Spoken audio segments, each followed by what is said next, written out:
Bharatiya Janata party से अगर बात की जाए तो जम्मू में भी काफ़ी लोग कहीं ना कहीं खफा हैं, जिनमें कुछ लोग पार्टी के अंदर भी खफा हैं। आप लोगों को याद होगा कुछ दिन पहले भारतीय जनता पार्टी की ही एक महिला नेता प्रिया जराल सामने आई थी और उन्होंने काफ़ी सारी बातें भी सामने रखी थी। अब आज तक क्या प्रिया जराल जी को इंसाफ मिल पाया है? ये अभी तक भी एक बड़ा सवाल है कि आखिरकार प्रिया जराल जी जिस इंसाफ की गुहार कर रही थी, क्या वो गुहार आज तक उनकी गुहार पूरी हुई? क्योंकि उन्होंने कुछ एलिगेशंस लगाए थे भारतीय जनता पार्टी के ही नेताओं पर। बात करते हैं प्रिया मैडम से कि मैडम ने 15 साल तो इस पार्टी को दिए, 2008 से इस पार्टी के साथ जुड़े थे और काफ़ी काम किया भारतीय जनता पार्टी के लिए। महिला मोर्चा के साथ काफ़ी काम किया, महिला इकाई को आगे बढ़ाने के लिए भारतीय जनता पार्टी घर घर में लाने के लिए बड़ा काम किया। और जो काफ़ी सारी सीटें भी पिछले इलेक्शन में आई, उसके बीच में भी हर एक मेंबर का काफ़ी काम रहा। उनमें से प्रिया जराल जी भी एक हैं, हमारे साथ अभी बात करने के लिए मौजूद हैं। प्रिया मैडम, आपका बहुत बहुत स्वागत है। मैम, आपने जो एक बात रखी थी कुछ दिनों पहले, जब माननीय स्वर्गीय अटल बिहारी वाजपेयी जी का जब देहांत हुआ था, तो एक कार्यक्रम में आपने बात रखी थी। उस दिन से लेके आज तक मैम, क्या आपको इंसाफ मिल पाया है और क्या उस चीज़ के ऊपर फर्दर कार्रवाई हुई? देखिए, ऐसा है कि मैंने आपके थ्रू ही काफ़ी बार मेरा बातचीत हुई है, तो मैंने रखी है बात अपनी कि मैं जब कमेटी मेंबर के सामने समक्ष गई तो वहाँ हम लोग बैठे हुए थे, तो उन्होंने पूरी बात मेरी अच्छे से सुनी। उन्होंने ये कहा कि हमें लगता है कि आप सच बोल रही हैं, तो थोड़ी मोहलत दीजिए, हम लोग डिस्कस करके आपको बताते हैं।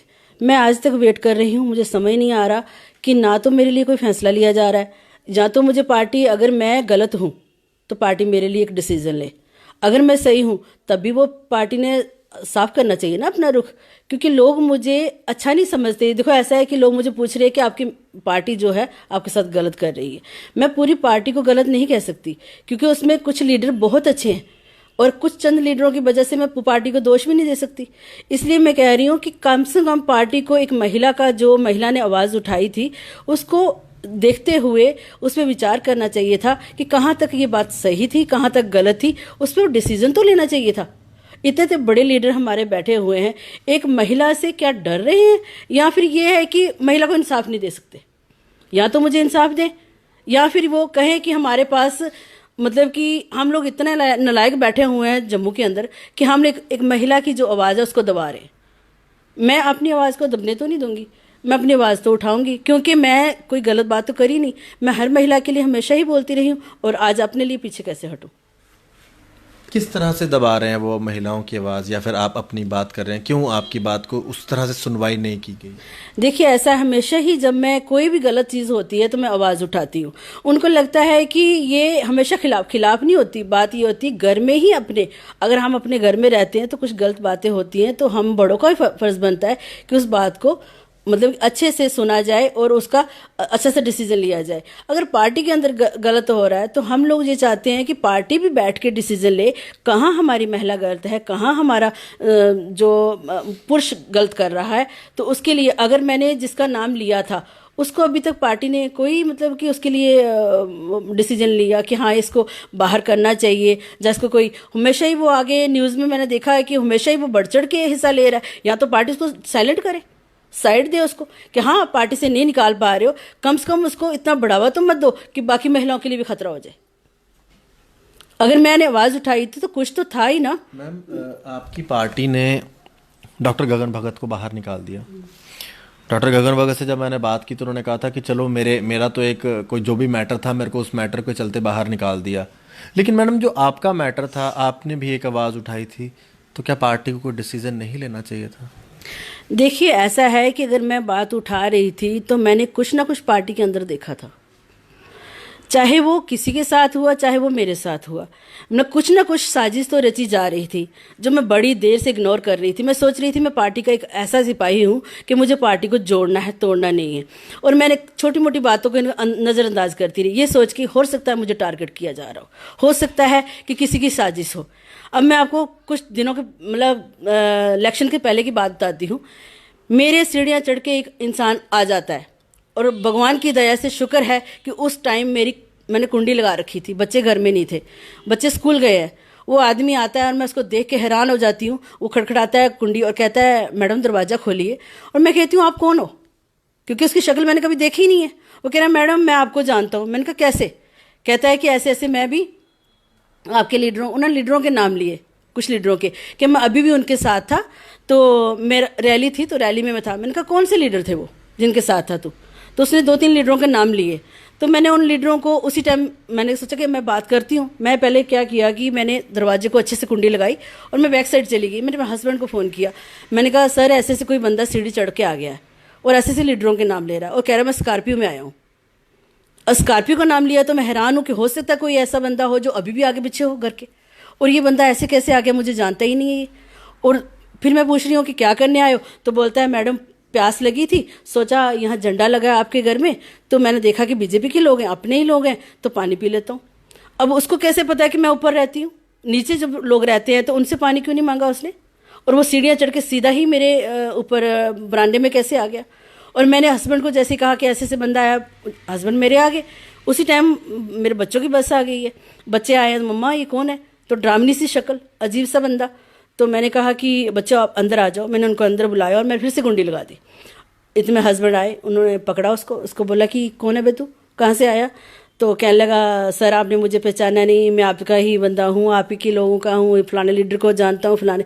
इन्होंने कहा तू किसी भी लीडर को जानता है, तो किसी के घर में ऐसे सीढ़ी कैसे चढ़ सकता है? क्योंकि अगर मेरी महिला अगर अकेली है घर में, मैंने कहा भी नहीं ऐसे कैसे कोई बंदा ऐसे हमारी सीढ़ी चढ़ सकता है? तो इसको कैसे पता मैं ऊपर रहती हूँ? इसने गेट की वेल क्यों नहीं करी? और फिर अगर आ भी गया अंदर तो इसने नीचे वालों से पानी क्यों नहीं मांगा? तो इन्होंने कहा कि ये सवाल उठता है कि तू जो हेर फेर कर रहा है इसमें कुछ ना कुछ साजिश है। तो उसने नाम लिए कि मैं फलाने के साथ था। तो हमने उन लीडरों को फ़ोन किया कि सर ये आपके साथ था? तो उन्होंने कहा ये हमारे साथ था, लेकिन हमें नहीं पता शनि कैसे पहुंच गया। तो हमने कहा कि इसका मतलब है कि ये बंदा किसी की साजिश से आया है। तो उन्होंने कहा कि हो सकता है इलेक्शन का टाइम है तो ये किसी को टारगेट कर रहा हो, क्योंकि उनको पता है कि प्रिया मैडम हमेशा ही बात उठा देती है और उन लोगों का नाम ले लेगी, उनको टिकट नहीं मिलेगी। तो इसी चक्कर में मेरे हस्बैंड ने उसको धमकी दे के निकाल दिया कि आज के बाद तू छन्नी नज़र नहीं आना चाहिए। मैं पूछना चाहती हूँ पार्टी से कि ऐसी कौन सी साजिश है जो मेरे खिलाफ रची जा रही है और मेरे को टारगेट किया जा रहा है? मैं उस टाइम अकेली थी, मेरे साथ कोई भी हादसा हो सकता था। वो बंदा जिस तरह से ड्रामना लग रहा था, उसका नाम मतलब मुसलमान था वो, मुझे नहीं पता वो मुसलमान कभी देखा ही नहीं। कहता नहीं मैडम मैंने आपको बहुत बार देखा। मैंने कहा मैंने तुझे कभी नहीं देखा। कहता मैं पार्टी के अंदर मैं फलाने को जानता हूँ, फलाने को जानता हूँ। भाई तू जानता होगा, तू ऐसे कैसे किसी की सीढ़ी चढ़ सकता है? अगर हम बीजेपी वाले लोग हैं तो हम ये थोड़े ना कि किसी घर में ऐसे ही घुस जाएंगे। हम कोई भी महिला, कोई भी आदमी जो है किसी भी महिला के घर में ऐसे पानी पीने के लिए कैसे जा सकता है? उसको मतलब ये है कि वो बहाने कर रहा था और किसी ना किसी की साजिश थी।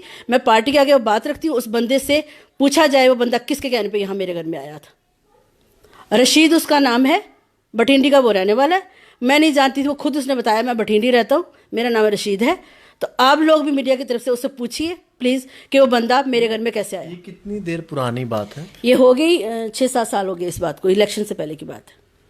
मैम 6-7 महीने। तो मैं 6-7 साल सर क्या है कि मैं हमेशा ये सोचती रही कि हो सकता है, मेरे हस्बैंड ने ये कहा कि हम संघ के लोग हैं, हम बीजेपी के लोग हैं, ठीक है हम इसको ऐसे कुछ नहीं बोल सकते, क्योंकि अगर आ भी गया बंदा पानी के बहाने कह रहा है पानी, इन्होंने कहा पानी की जगह मैं तुझे चाय दूंगा, लेकिन सही मकसद बता तू कैसे आया? तो कहने लगा नहीं सर मैं यहाँ पे उतरा, ये वो। तू स्कॉर्पियो से यहाँ उतरा पानी पीने के लिए? तो सर आप समझ सकते ना कि कुछ ना कुछ तो गलत है।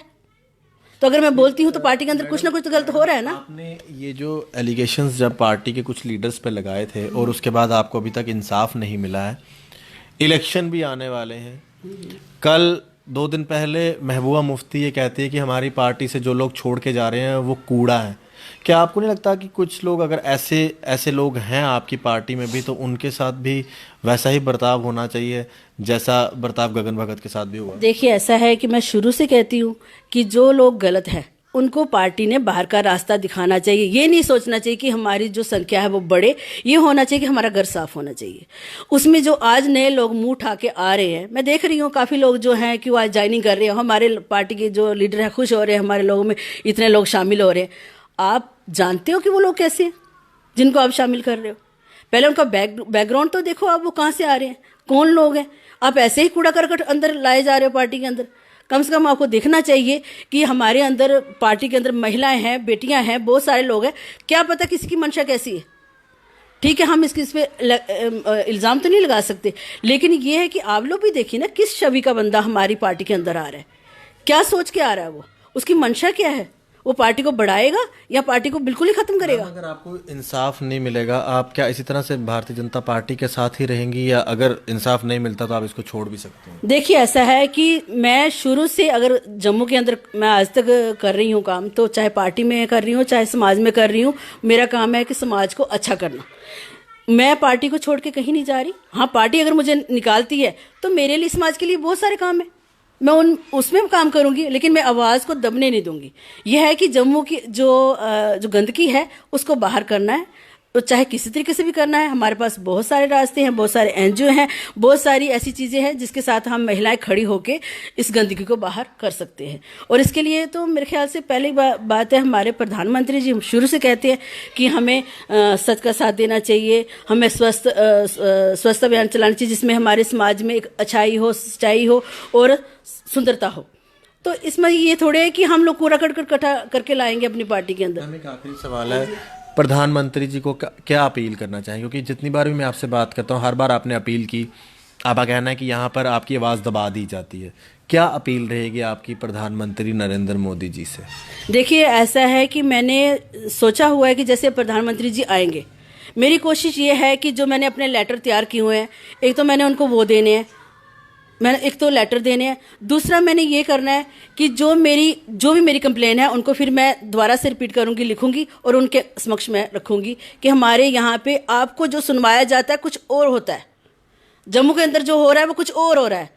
आपके पास जो लीडर आगे पीछे घूमते हैं वो कुछ और मंशा से घूमते हैं, और यहाँ जनता जिससे जूझ रही है वो कुछ और मंशा है। तो इसलिए जनता की आवाज़ सुनिए। अगर आप चाहते हैं कि पार्टी का नुकसान ना हो, अगर आप चाहते हैं हर एरिया में हमारी बीजेपी सरकार जो है बढ़ चढ़कर मतलब सीटें हासिल करे, तो कुछ लीडरों को आपको बाहर करना पड़ेगा, कुछ गंदगी को आपको बाहर करना पड़ेगा। अगर आप चाहते हैं कि समाज हमारा दबे ना, हमारी महिला दबे ना, तो उसमें यह है कि आपको भी अपनी कुछ ना कुछ भूमिका निभानी पड़ेगी। क्या उन कुछ लीडर्स के आप नाम ले सकते हैं? सर, जब मैंने हमारी जो कमेटी थी, जब वो बैठी हुई थी कमेटी, मैंने उनके सामने वो नाम रखना चाहे, मैंने कहा सर आप नाम लिखिए। उस बंदे ने जिसके नाम लिए थे उनके नाम लिए, वो कह रहे हम नहीं लिख रहे अभी। क्यों नहीं लिखे उन्होंने नाम? क्यों नहीं लिखे कि कल को ये फिर पूछेगी कि हाँ मैंने आपको नाम लिखाया था, आपने एक्शन क्यों नहीं लिया, आपने उस बंदे से क्यों नहीं? हो सकता है जिनके नाम लिए उनको कोई ऐसी मंशा ना हो, लेकिन उस बंदे की क्या मंशा थी, उसने क्यों नाम लिए, वो इसका मतलब उसका कुछ ना कुछ तो था ना जो उसने नाम लिए। वो मेरे को जहाँ तो भी दिखाना चाहता था कि मेरे इतने बड़े बड़े लीडर हैं, तो हो सकता है इम्प्रेस हो जाए, या फिर उनका कोई ना कोई कनेक्शन है बीच में है। उसने 3 लीडरों के नाम लिए थे, और तीनों के अगर मैं नाम लूंगी तो पूरी पार्टी हिलेगी, और मुझे लगता है अभी नहीं, मैं प्रधानमंत्री जी को बताऊंगी। क्या आप प्रधानमंत्री जी को वो तो 3 नाम दें? मैं बताऊंगी, मैं उनको नाम दूंगी लिख के, और उनको बताऊंगी कि ये नाम है। आप खुद अपने लेवल पे बैठ के पूछिए इन लोगों से कि इनकी क्या मंशा थी, ये बंदे कौन थे, और ये क्यों मतलब ये चीज़ करते हैं। और इसका मतलब कि कहीं ना कहीं हाथ तो होगा ना। ये जो आपने लेटर भेजनी है 3 नामों के साथ, ये इलेक्शन से पहले ही भेजेंगे या उसके बाद? नहीं, अभी प्रधानमंत्री जी आ रहे हैं जम्मू के अंदर, मैं अभी भेजूंगी। मुझे पता है कि इन लोगों ने मेरी हालत ख़राब करनी है, क्योंकि इन्होंने सोचना है कि ये अकेली है, मगर मुझे लगता है जम्मू की जनता साथ है, आप लोग मेरे साथ हैं और मेरा साथ देंगे। बहुत बहुत शुक्रिया हमारे साथ बात करने के लिए मैडम। हमारे साथ बातचीत कर रहे थे प्रिया जराल जी। मैं फॉर्मर भारतीय जनता पार्टी नेता तो इनको नहीं कहूँगा, क्योंकि अभी ये अपने आप को भारतीय जनता पार्टी के साथ ही चाहते हैं कि उनके साथ जुड़े रहें, इसीलिए इनका ये कहना है कि भारतीय जनता पार्टी के अंदर कुछ लोग ऐसे हैं जिनके ऊपर इन्होंने एलिगेशंस लगाए थे, और बाद में जो एक कमेटी भी बनाई गई जिसके अंदर ये पूछा गया कि आखिरकार आप क्या कहना चाहते हैं, लेकिन उस दिन से लेकर आज तक इंसाफ प्रिया जराल जी को नहीं मिला है। यही जानने के लिए आज हम इन तक पहुंचे थे, क्योंकि सबसे पहले आप जानते ही हैं जेके मीडिया के साथ ही ये खुलासा मैडम ने किया था, और उस खुलासा करने के बाद से लेकर आज तक इंसाफ नहीं मिल पाया है। हालांकि एक नेता डॉक्टर गगन भगत को पार्टी द्वारा निकाल दिया गया, जिनके ऊपर काफ़ी सारे ऐसे एलिगेशंस थे, कुछ उनकी तस्वीरें वायरल हुई थी, कुछ एक लड़की के साथ जिसकी फैमिली भी भारतीय जनता पार्टी ऑफिस के बार बार दरवाजे खटखटाती रही, लेकिन शायद भारतीय जनता पार्टी गगन भगत को भी नहीं निकालती अगर गगन भगत खुल के पार्टी के खिलाफ नहीं बोलते। तो क्या अगर पार्टी के खिलाफ बोला जाए तभी पार्टी उसके ऊपर कोई संज्ञान लेती है, जो अभी शायद प्रिया जराल जी नहीं कर रहे? ये एक बड़ा सवाल है। आप लोग देखते रहें जेके मीडिया। लेकिन साथ ही प्रिया जराल मैडम ने यह भी कहा है कि नरेंद्र मोदी जी को वो एक चिट्ठी लिखने वाली हैं, और उसके अंदर 3 ऐसे बड़े नाम भी देंगे जिनके ऊपर उन्होंने इस तरह के बड़ा जो है खुलासा किया था कि वो लोग पार्टी की जो छवि है उसको खराब कर रहे हैं। आशीष कोहली, कैमरामैन अशोक चलोत्रा जी के साथ जेके मीडिया के लिए।